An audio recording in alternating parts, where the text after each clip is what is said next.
बिस्मिल्लाहिर्रहमानिर्रहीम। आज हम चैप्टर नंबर 4 स्टार्ट करने लगे हैं, वर्क एंड एनर्जी।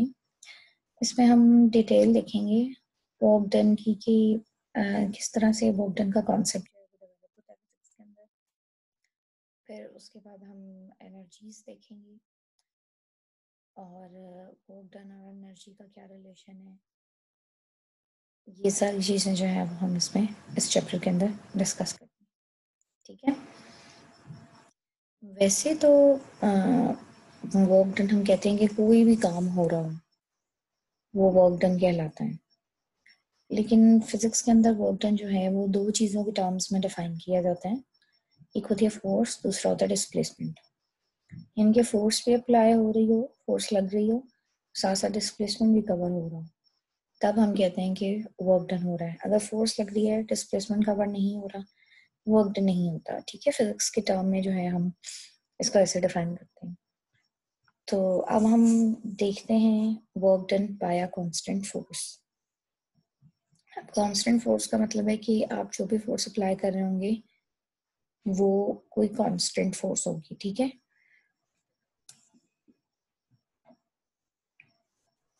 तो सपोज करें कि हमने कोई फोर्स लगाई है एफ, एक ऑब्जेक्ट को ए पॉइंट से बी पॉइंट तक मूव करने के लिए, और वो फोर्स एफ जो है वो किसी एंगल थीटा के ऊपर लगी है, यानी कि हॉरिजॉन्टल या वर्टिकल नहीं है, बल्कि कोई खास एंगल बना रही है उस ऑब्जेक्ट के साथ। ये ऑब्जेक्ट आपको नजर आ रही है, एक ट्रॉली सी है। इस ट्रॉली के साथ हमने ऐसे इस एंगल के ऊपर जो है फोर्स लगाई और इसको पॉइंट ए से पॉइंट बी तक लेके गए हैं। Suppose the distance between point A and B which this object covers is denoted by D। तो जब ये सारी सिचुएशन हो तो उस वक्त वर्क डन हम कैसे डिफाइन करते हैं? वर्क डन हम कहते हैं work done is the scalar product of force and displacement D, यानी कि W equals to F dot D। कि स्केलर प्रोडक्ट है तो ये बाय डेफिनेशन इसको हम कैसे खोल सकते हैं, FT cos थीटा। ठीक है, या हम ये भी कह सकते हैं, जैसे कि आपको याद होगा जब हमने स्केलर प्रोडक्ट डिफाइन किया था तो वहां हमने देखा था कि जो इफेक्टिव कंपोनेंट होता है एक वेक्टर का वो इन्वॉल्व होता है। जैसे कि अगर आप एफ देखें किसी एंगल पर लग रही है, बट द इफेक्टिव कंपोनेंट जो उसको ए से बी की तरफ मूव करवा रहा है वो जाहिर है एक्स कंपोनेंट है, एफ कॉस थीटा है। तो इस वजह से आप इसको लिख सकते हैं F cos theta into D. ठीक है, where f cos theta is the component of the force in the direction of displacement। तो ये जो प्रोडक्ट है ft cos theta या f dot d, इसका हम कहते हैं कि ये वर्क डन है और ये एक स्केलर क्वांटिटी है जिसका यूनिट होगा न्यूटन मीटर। न्यूटन फोर्स की वजह से और मीटर जो है वो डिस्प्लेसमेंट की वजह से। तो यहाँ से हम कह सकते हैं, डिफाइन कर सकते हैं वर्क डन को, the work done on a body by a constant force is defined as the product of the magnitudes of the displacement and the component of the force in the direction of displacement। So this is the accurate definition of work done। अब आपको examples दी हुई हैं और पूछा गया है कि इसमें क्या वर्क डन होगा। 4.2a में ये जो एग्जांपल है इसमें आपसे पूछा गया है कि क्या वर्क डन होगा। फोर्स अपवर्ड है और वेलोसिटी या डिस्प्लेसमेंट की डायरेक्शन जो है वो राइट है। तो अगर आप नोट करें कि ये जो पेल पकड़ा हुआ है इस सिचुएशन के अंदर थीटा जो है वो 90 डिग्री है, डिस्प्लेसमेंट या वेलोसिटी की ये डायरेक्शन है और फोर्स की अपवर्ड है। 90 डिग्री का एंगल है ना, cos 90 जो है वो जीरो हो जाएगा and by definition work done will be zero. तो इस केस में कोई वर्क डन नहीं हो रहा। तो यहाँ से हम ये भी कह सकते हैं कि चूंकि फोर्स की डायरेक्शन में डिस्प्लेसमेंट कवर नहीं हो रहा, किसी और डायरेक्शन में हो रहा है, इस वजह से जो है कोई वर्क डन नहीं है। फिर दूसरा आपको ये फिगर दिखाई गई है 4.2b। इसमें ये पूछा गया है कि वॉल पर कितना वर्क डन हो रहा है। फोर्स तो लग रही है बट वॉल जो है वो कोई डिस्टेंस कवर नहीं कर रही, इसलिए इस केस में भी वर्क डन नहीं हो रहा। तो फर्स्ट केस में आपने देखा कि एंगल की वजह से वर्क डन नहीं हो रहा, और सेकंड केस में डिस्प्लेसमेंट ना होने की वजह से वर्क डन नहीं हो रहा। ठीक है, तो ये जो है ये एग्जाम्पल्स थी कुछ जिसमें वर्क डन जो है वो नहीं हो रहा और वर्क डन की एक्यूरेट डेफिनेशन। अगर हम फोर्स और डिस्प्लेसमेंट को एक ग्राफ की फॉर्म में रिप्रेजेंट करें, ये जैसे ये दिखाया गया है, इस पर एक्स एक्सिस पर डिस्टेंस है और वाई एक्सिस पर फोर्स है। तो इस सिचुएशन में अगर आपके पास फोर्स कांस्टेंट है, यानी कि ये फोर्स का एक कांस्टेंट लाइन आएगी, फोर्स कांस्टेंट लग रही है और डिस्प्लेसमेंट कवर होता जा रहा है, तो ये एक हॉरिजॉन्टल लाइन जो है आपके ग्राफ की बनेगी। तो अगर आपने फोर्स और डिस्प्लेसमेंट के ग्राफ से वर्क डन निकालना है तो आप कैसे निकालते हैं? लास्ट चैप्टर में हमने थोड़ा सा क्लास में जो है ये चीज़ मैंने आपको बताई थी वेलोसिटी टाइम ग्राफ में, कि एक्स एक्सिस और वाई एक्सिस के अमाउंट को जब मल्टीप्लाई करते हैं ना, तो जो आंसर आता है वो आपकी बेसिकली जो है वो वैल्यू देता है उस चीज़ की जो उनको वैसी मल्टीप्लाई करके आ रही होती है। कहने का मतलब ये है कि जैसे फोर्स है वाई एक्सिस पर और एक्स है डी एक्सिस पर, इन दोनों को मल्टीप्लाई करें तो ये बन जाता है एफ डी। और एफ डी आपको पता है कि एक कांस्टेंट फोर्स के थ्रू वर्क डन होता है जब एंगल 0 हो, cos 0 1 हो जाएगा ना, तो एफ डी बचेगा आपके पास। तो इसका मतलब ये है कि एक्स और वाई एक्सिस को मल्टीप्लाई करके, इनके क्वांटिटीज को मल्टीप्लाई करके हमारे पास वर्क डन आता है। और जब एक्स और वाई को मल्टीप्लाई करके कोई क्वांटिटी आती है तो वो आपको एरिया भी दे रहा होता है। तो लिहाजा area under this curve, under this force displacement curve will give you the amount of work done.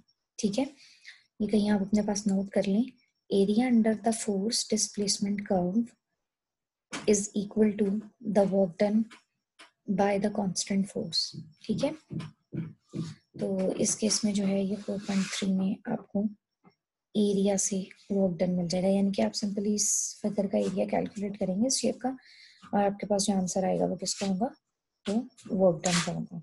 ठीक है, अच्छा ये तो तब था जब फोर्स और डिस्प्लेसमेंट दोनों एक ही डायरेक्शन में है। अगर फोर्स और डिस्प्लेसमेंट एक डायरेक्शन में ना हो, यानी कि फोर्स किसी एंगल थीटा पर लग रही हो, फिर हम ग्राफ एफ कॉस थीटा और डिस्प्लेसमेंट के बीच में बनाते हैं। ठीक है, और इसी तरह से F cos theta multiplied by D, ये जो है फिर आपको एरिया देगा या वर्क डन की वैल्यू देगा। ठीक है, अच्छा इसके अब हम कुछ रिजल्ट डिस्कस करते हैं। जो डेफिनेशन हमने पढ़ी है W equals to f cos theta, उसके अकॉर्डिंग सबसे पहले तो चूंकि स्केलर प्रोडक्ट डेफिनेशन में, तो वर्क जो है वो एक स्केलर क्वांटिटी होगी। ठीक है, उसके बाद if theta is less than 90 degree, theta अगर 90 डिग्री से लेस हो तो वर्क डन जो है वो पॉजिटिव होगा। लेस देन 90 की आप एक एग्जांपल ले लें 60, तो cos 60, 90 से छोटी जितनी वैल्यूज हैं उन सबका कोसाइन जो है या cos जो है वो पॉजिटिव वैल्यूज आती हैं, तो वर्क डन जो है वो पॉजिटिव होगा। अगर थीटा 90 डिग्री हो तो cos 90 0 होता है, वर्क डन 0 हो जाएगा। अगर थीटा ग्रेटर देन 90 हो तो 90 से ग्रेटर जितने भी एंगल है उनके लिए जब आप cos थीटा लेते हैं तो वो नेगेटिव वैल्यूज आती हैं, लिहाजा वर्क डन उस केस में जो है वो नेगेटिव होगा। ऐसा unit of the work done is newton metre, और इसको हम जूल भी कहते हैं। ठीक है, ये एक एनिमेशन है लेकिन एनिमेशन चल नहीं रही यहाँ पे। एनी हाउ ये एक ग्राफ दिखाया गया है कि एक फोर्स है इस ब्लॉक पर लग रही है और बिल्कुल सीधा मूव करवा रही है। ये जो पीछे एक ग्राफ बना हुआ था ना, ये इसके लिए ये एनिमेशन है, लेकिन ये एनिमेशन ना चल नहीं रही। तो ये था work done bye a constant force. अब ज़रूरी नहीं है कि जो फोर्स हम अप्लाई कर रहे हैं वो कांस्टेंट हो। ठीक है, बहुत सारे केसेस में फोर्स जो है वो कांस्टेंट नहीं होती बल्कि वेरिएबल होती हैं। तो अब हमने देखना है कि ये जो डेफिनेशन हमने कांस्टेंट फोर्स के लिए निकाली है, इसको हम किस तरह से वेरिएबल फोर्स के लिए अप्लाई करें। ठीक है, यहाँ पे वेरिएबल फोर्स की एग्जांपल दी गई है कि जैसे रॉकेट मूव कर रहा है अपवर्ड, तो वर्क डन जो है वो फोर्स ऑफ ग्रेविटी के अगेंस्ट किया जाता है। और फोर्स ऑफ ग्रेविटी आपको पता है कि हर पॉइंट पर चेंज हो रही होती है, जैसे जैसे वो ऊपर जाएगा फोर्स ऑफ ग्रेविटी चेंज हो रही होती है। ठीक है, तो इस वजह से जो है उस रॉकेट के ऊपर जो वर्क डन होगा वो कांस्टेंट फोर्स की वजह से नहीं होगा बल्कि वेरिएबल फोर्स की वजह से होगा। ठीक है, इसी तरह स्प्रिंग पर एक फोर्स लगाएं, स्ट्रेच की जो फोर्स होती है वो भी वेरिएबल फोर्स है। तो इन सिचुएशंस में वर्क डन हम किस तरह से कैलकुलेट करेंगे, ये अब हम देखने लगे। अच्छा सिंपलेस्ट तरीका ये है कि हमने जो कांस्टेंट फोर्स के लिए डेफिनेशन बनाई है हम उसी को किसी तरह अप्लाई करने की कोशिश करते हैं। तो उसमें क्या होता है कि फॉर एग्जांपल हमारे पास ये फिगर आप देख रहे हैं कि जो 4.4 बनी है, किसी पार्टिकल का पाथ बताया गया है, यानी कि उसके ऊपर एक वेरिएबल फोर्स लग रही है और वो पॉइंट ए से पॉइंट बी तक मूव कर रहा है, तो उसका पाथ ही आपको दिखाया गया है। ठीक है, अब इस वेरिएबल फोर्स की वजह से होने वाले वर्क डन को कैलकुलेट करने के लिए हमारे पास कोई तरीका नहीं है, लेकिन हमारे पास कांस्टेंट फोर्स को कैलकुलेट करने का तरीका है, उसकी वजह से जो वर्क डन हो रहा है उसको कैलकुलेट करने का तरीका है। तो हम क्या करते हैं कि इस पूरे पाथ ए बी को, ये जो रेड लाइन से शो किया गया है, छोटे छोटे पाथ्स में डिवाइड कर देते हैं। हर पाथ इतना छोटा है उस पर लगने वाली फोर्स जो है वो अप्रोक्सीमेटली कांस्टेंट होगी। ठीक है, जैसे ये फर्स्ट पाथ हमने लिया है, सपोज इस पे लगने वाली फोर्स F1 है, इसका एंगल θ1 है और जो इस दौरान डिस्प्लेसमेंट है वो डेल्टा D1 है। इसी तरह सेकंड पाथ के लिए F2 θ2 delta D2 and so on. nth patch होगा, nth पैच के लिए फोर्स F1 होगी, θn होगा और डेल्टा DN हो जाएगा डिस्प्लेसमेंट। ठीक है, तो हमने एक वेरिएबल फोर्स की वजह से जो पाथ बना था उसको हमने छोटे छोटे पैचेस में डिवाइड कर दिया है। हर पैच इतना छोटा है कि उस पर लगने वाली फोर्स जो है वो अप्रोक्सीमेटली कांस्टेंट है। ठीक है, तो अब चूंकि हर पैच पर जो फोर्स है वो कांस्टेंट है, तो हर पैच के ऊपर हम वो कांस्टेंट फोर्स वाले वर्क डन का फॉर्मूला यूज कर सकते हैं। ठीक है, अच्छा, हम हर पैच का अलग अलग वर्क डन कैलकुलेट कर लेंगे जो कि कांस्टेंट फोर्स की वजह से ही होगा। फिर उसको जब सम करेंगे तो हमारे पास टोटल इस पाथ के क्रॉस जो वर्क डन हुआ होगा वो आ जाएगा। ठीक है, तो बारी बारी हम चलते हैं। फर्स्ट पैच के लिए या फर्स्ट पाथ के लिए हम वर्क डन कैलकुलेट करते हैं। डेल्टा W1 ये हो जाएगा F1 इंटू डेल्टा D1 और by definition F1 cos θ1 into delta D1। In the same way second interval का हमने ले लिया वर्क डन, डेल्टा W2 ये हो गया F2 cos θ2 into delta D2 and so on. इसी तरह आप जितने भी पैचेस बनाएंगे उन सब का वर्क डन कैलकुलेट करेंगे और उन वर्क डन को सम अप करेंगे तो टोटल वर्क डन आ जाएगा। तो ये देखिए टोटल वर्क डन कैलकुलेट हुआ है, सारे वर्क डन, सारे पार्ट्स के वर्क डन जो है उनको सम किया गया है। उनको इन सब की वैल्यू लगा ली, n वाले का n के साथ आ जाएगा और इन सब को जब हम समेशन के फॉर्म में लिखेंगे तो इस तरह आ जाएगा summation I from 1 to n Fi cos theta I delta D I। तो ये जो इक्वेशन है ये अब बनी है हमारे पास for the work done due to a variable force. ठीक है, इस तरह से हम जो है वो क्या कर सकते हैं, हम वर्क डन कैलकुलेट कर सकते हैं ड्यू टू वेरिएबल फोर्स। ठीक है, अच्छा, अब उसी तरह से जैसे हमने पीछे एक ग्राफ डिस्कस किया था कि एरिया जो है हमें वर्क डन देता है, इसी तरह हम यहाँ वेरिएबल फोर्स की वजह से भी ले लेते हैं। अब वेरिएबल फोर्स है और हमने ये भी अज्यूम किया हुआ किसी थीटा पर लग रही है, तो ग्राफ जो है वो डिस्प्लेसमेंट और F cos थीटा के बीच में बनेगा। ठीक है, अब हमने क्या किया है, ये जो A से B तक का जो इसका पाथ था उसको ग्राफिकल फॉर्म में रिप्रेजेंट कर लिया है। ठीक है, और अब इस ग्राफ के साथ भी हमने वही करना है, क्योंकि ये आपको ये जो पाथ नजर आ रहा है कोई प्रॉपर शेप नहीं है, तो आप इसका एरिया भी नहीं निकाल सकते। तो इस पूरे पाथ का एरिया निकालने के लिए हमने क्या करना है, इसको छोटे छोटे शेप्स में डिवाइड करना है। इस ग्राफ को हमने छोटे छोटे इंटरवल्स में डिवाइड करना है। हर इंटरवल जो है वो इतना छोटा होगा कि आपके पास कोई प्रॉपर फिगर बन जाए, कोई प्रॉपर शेप बन जाए जिसके ऊपर आप एरिया का फॉर्मूला अप्लाई कर सकें। ठीक है, तो हमने इस ग्राफ को ए से बी के बीच में जो ग्राफ बन रहा था F cos थीटा और डी का, उसको n इंटरवल्स में डिवाइड कर लिया। ठीक है, हर इंटरवल जो है उसका डिस्टेंस देखें, फर्स्ट का डेल्टा D1 है, delta D2 and so on, और ये डेल्टा DN जो है वो nth पैच का हो जाएगा। F cos थीटा की वैल्यू जो है वो क्या हो जाएगी, फर्स्ट वन के लिए F1 cos थीटा 1, सेकेंड के लिए F2 cos theta 2 and so on, nth patch के लिए हो जाएगी Fn cos थीटा n। ठीक है, और बीच में हमने कोई ith रीजन ले लिया है, ये जो शेडेड रीजन नजर आ रहे हैं डिस्कस करने के लिए, ठीक है। अच्छा, अब इसमें भी ऐसे करेंगे, क्योंकि हमने पूरे पाथ का एरिया निकालना है, तो हम इंडिविजुअली एरिया कैलकुलेट करेंगे हर पैच का, हर पाथ का, और उसको सम अप करेंगे। सम अप करने के बाद जो हमारे पास टोटल वैल्यू आएगी वो टोटल एरिया होगा इस ग्राफ का, ठीक है। इस कर्व के अंदर जितना भी एरिया आ रहा है वो सारा होगा। तो इसको जब आप करेंगे तो आपके पास एक्सप्रेशन यही आ जाएगा, यानी कि इसका करेंगे, ये देखेंगे अप्रोक्सीमेटली रेक्टेंगल है, ये थोड़ी थोड़ी रेक्टेंगल जो है वो यहाँ से आप देख रहे हैं थोड़ी सी शेप जो है वो रेक्टेंगल की नहीं है, लेकिन अगर हम डॉटेड लाइन से इसको एक्सटेंड करें तो ये रेक्टेंगल बन जाती है। और रेक्टेंगल का एरिया जो है वो आपको पता है लेंथ इनटू विड्थ के बराबर होता है, ठीक है।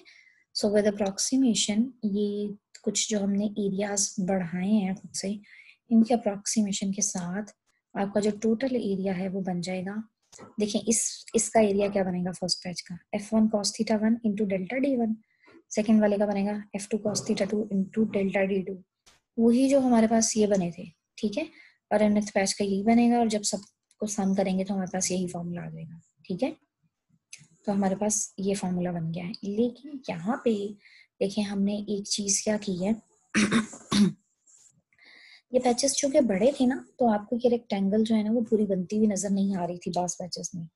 तो इसका हमने ये तरीका किया कि डेल्टा डी को बहुत छोटा कर दिया, यानी कि इस एरिया को, इन एलिमेंट्स को हम इतना छोटा कर देंगे कि वो अप्रोक्सीमेटली जो है आपके पास तकरीबन तकरीबन रेक्टेंगल ही बनेगा, और उसका एरिया लेंथ इनटू विड्थ कर ही आएगा, ठीक है। If we subdivide the distance into a large number of intervals so that each delta d becomes very small, the work done given by equation 4.2 becomes more accurate, ठीक है। Accuracy के लिए हमने delta D को बहुत छोटा कर दिया, पैचेस को बहुत छोटा कर दिया, ठीक है। If we let each delta d approach 0, then we obtain the exact result for the work done, such as this one. तो डेल्टा डी जब अप्रोक्सीमेटली 0 होगा या 0 को अप्रोच करेगा, जाहिर है पैच बहुत ही छोटा हो जाएगा, और जब बहुत छोटा हो जाएगा वो अप्रोक्सीमेटली एक रेक्टेंगल की तरह ही होगा, जिसका एरिया हम उसी तरह फाइंड कर सकते हैं जिस तरह हमने कांस्टेंट फोर्स के साथ किया था, ठीक है।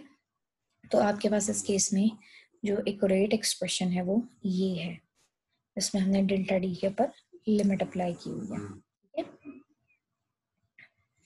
In this limit delta d approaches 0, the total area of the rectangles, अब सारी rectangles बन गई ना डेल्टा d जब हमने उस पर लिमिट अप्लाई की, approaches the area between the f cos theta curve and d axis from A to B as shown shaded in figure 4.6। तो अब इस केस में हमारे पास जो वर्क डन होगा वो जाहिर है इस कर्व के नीचे जितना भी शेडेड रीजन है उसके बराबर होगा।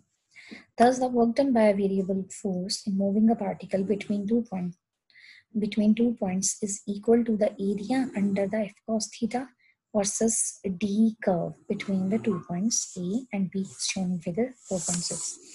तो यहाँ से भी हमने वही रिजल्ट निकाला जो कांस्टेंट फोर्स के साथ निकाला था, कि जब भी आप f cos थीटा और डिस्प्लेसमेंट के बीच में ग्राफ बनाते हैं तो उस जो भी कर्व बनता है उसके अंडर जो भी एरिया आता है वो आपको वर्क डन की वैल्यू देता है, जैसे कि उसने कांस्टेंट फोर्स के केस में दी थी, ठीक है। So this was the work done bye a constant force and a variable force. ये वो तरीका है जिसके जरिए हम कांस्टेंट फोर्स के साथ वर्क डन कैलकुलेट कर सकते हैं और वेरिएबल फोर्स के साथ वर्क डन कैलकुलेट कर सकते हैं। Thank you so much.